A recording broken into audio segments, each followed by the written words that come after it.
In the beginning, God created the universe and a planet called Earth. Humans were formed in God's image to continue God's work. But soon, humans decided we want to live our way, not God's. Selfishness and violence filled the world, so God started over with just one family. And God made a covenant with a man named Abraham. The land around you is now yours. Your family will be my blessing to the entire world. In just a few generations, they grew into a large nation named Israel. The Egyptians became fearful and forced the Israelites to be their slaves. Through a humble leader named Moses, God led the Israelites in a great exodus back toward their promised land. Along the journey, God gave laws and commands to help the Israelites follow God's ways.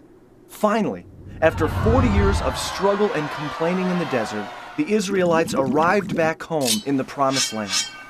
In victory, the people worshipped God, but soon after, they turned from God and lived their own rebellious ways.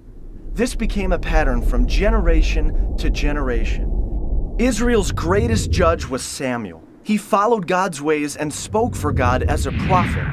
He told Israel that God was the only king they ever needed.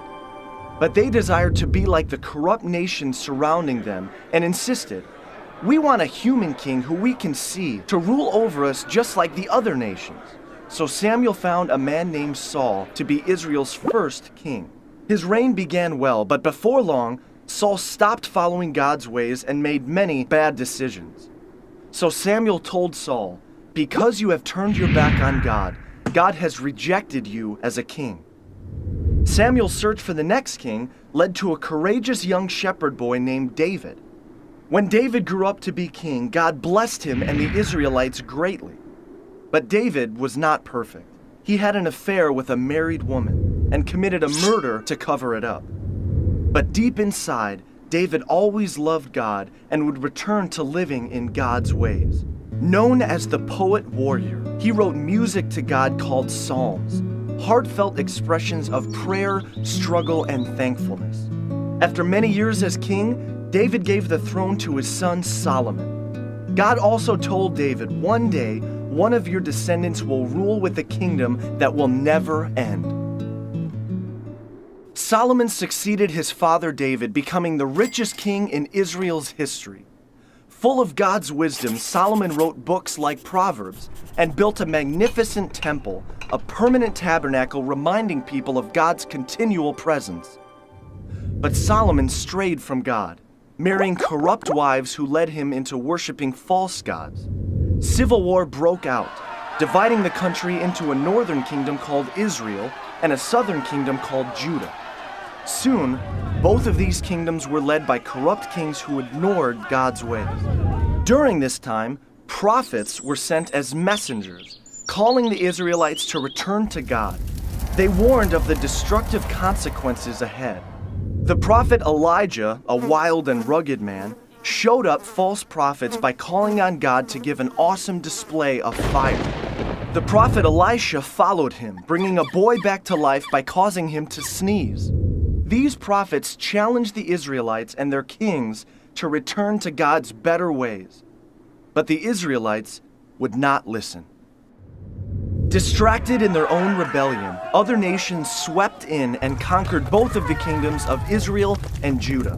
God's people were forced out of the promised land, and many were taken away to be slaves once again. The temple was destroyed, and the people lost everything. This was a time called the exile, where many of the Israelites, now called Jews, were scattered across different lands. One prophet named Daniel was sent to a city named Babylon. The law demanded that everyone pray only to the king of Babylon, but Daniel refused and prayed to God 3 times a day.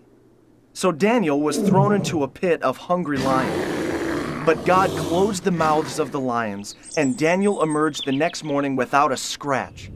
Though scattered, God was still watching over the Jewish people, and God gave them hope, speaking through the prophet Jeremiah's words. "I'll make a new covenant with the people of Israel, returning them to the promised land and filling their hearts and minds with my ways." 60 years later, this hope was realized. The Persian Empire freed the Jewish people to return to their promised land. a small number gathered back in the capital city of Jerusalem, and a new, smaller temple was built under the leadership of Ezra. Reunited, they celebrated and shouted with joy. But the elders wept in remembrance of what was lost.